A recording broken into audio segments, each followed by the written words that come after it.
皆さんこんにちは and welcome to Shogo's podcast. So today I'd like to talk a little bit about my first daughter, Hinata.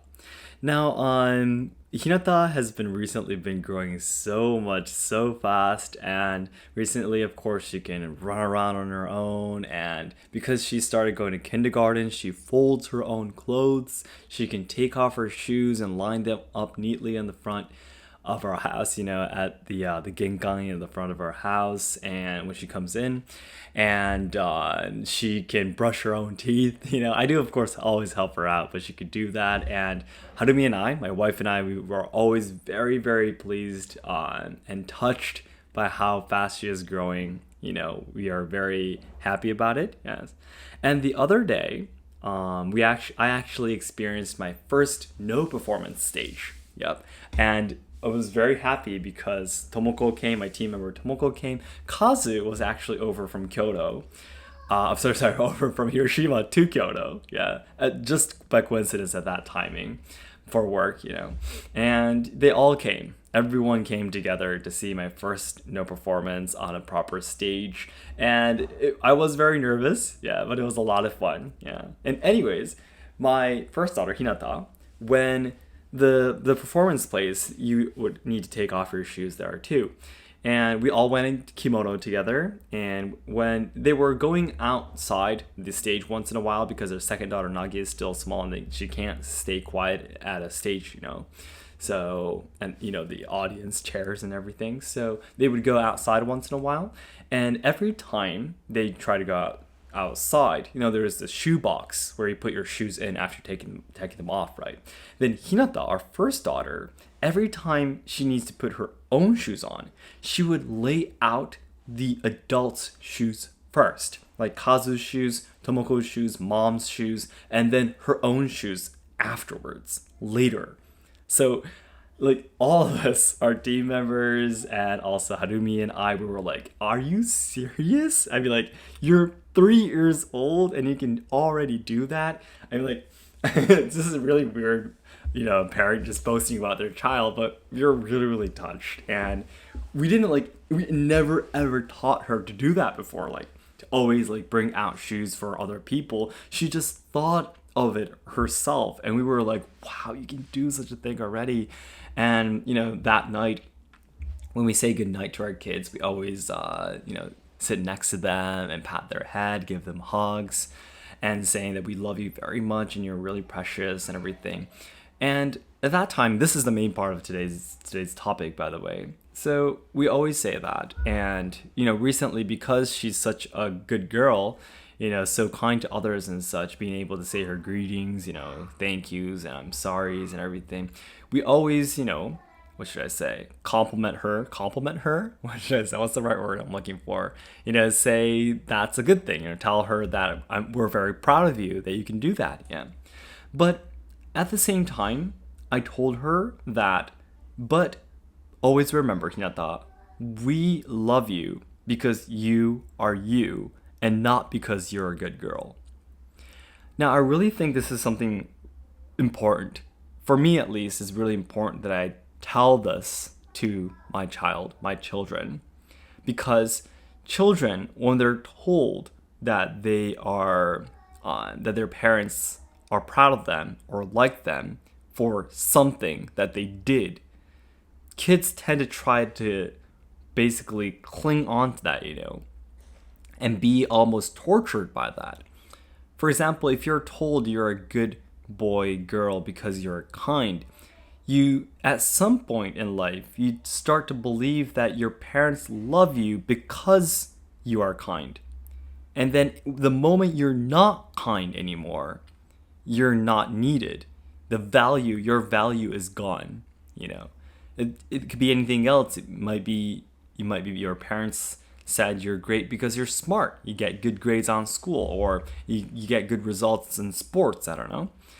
And when you're constantly told, good job for getting good scores, good job for getting good results, you start to feel that you are finally accepted and loved by your parents because you get good grades, or because you get good scores, right? And then I don't want that to happen. Because when I was growing up, that's exactly what happened to me. My mother told me, of course, she isn't, what should I say? She didn't intentionally try to hurt me or anything, right? But she told me that I'm very, very kind. I'm a very kind person. And then I always start to forcibly be a kind person. So whenever someone tried to even hurt me, I should have just ran away from such a situation, but because I thought I needed to be kind for my mother to love me, I'd sometimes, even in situations where someone is trying to hurt me and I should just ignore that person and walk away, I felt that that was not kind, to ignore someone. That's not nice, right? Of course it's not the best option as the form of communication, but still sometimes that's necessary, right? But I wasn't able to do that, and sometimes I was hurt severely, in the past. So I always tell my kids, I love you. We love you, Harumi and I. Mom and Dad, we love you because you are you, and you are here and alive and living with us today, and that's the reason why we love you. No matter what you do, no matter what you don't do in the future or now, what you've done in the past, it all doesn't matter at all. You can do whatever you want to. You don't have to do whatever you don't want to do. We will always be on your side, no matter what happens to you. So I think, just saying this to my kids, I really felt that this was very important to me. And because I thought it was important, I thought I could try to explain it in English and talk to you guys too. Yeah. So just wanted to, especially because, Hinata can talk to us now, like, what should I say? Normally, is that the right way to say it? When kids are still learning words, they can't properly talk, right? But Hinata can really talk with us now, and she basically understands everything we're saying and doing and such. So we've been starting to really seriously think about how to raise our kids and communicate with our daughters and such. So this was something really important for me recently. And yeah, thank you so much for listening to my story today. So then, as I always say, the ultimate goal of my life is to make all Japan lovers' dreams come true. So I know that there are a lot of people outside of Japan who are learning Japanese, hoping to come to travel to Japan or study in our traditional culture. But at the same time, as you see in my main channel, I make a lot of videos talking about social problems, but Japan is facing a lot of social issues at the moment. We are losing our traditional culture, and the younger generations, like my kids, they're dying. Japan has the highest suicide rate among the young, under 34 years old, 39 years old, around there. And that's because of all the social problems that are being shoved against them. Yep. So I really want to dedicate my life to try to make Japan a better place. It's because if someone doesn't do something, Japan eventually will almost be completely gone. And the people who had their dreams and hopes in Japan will never be able to make their dreams come true. So when I thought about this, I really thought that, oh yes, this is definitely something I can put my whole life into, dedicate my whole life into. Yeah. So I'll try to solve the social problems, try to preserve and evolve traditional culture, and I also want to help out the younger generations, perhaps by creating businesses, places for them to shine. Yeah.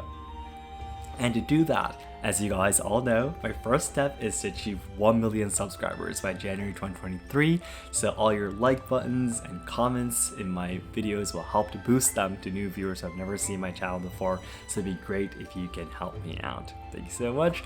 And my second step, my third step from there are already planned. I'm really looking forward to them. Once we achieve 1 million subscribers, we'll let you know what we're up to, so I hope you can look forward to that too. Alright, then everyone, thank you so much, and please let me know about your opinions in the comments. Thank you so much. Bye-bye.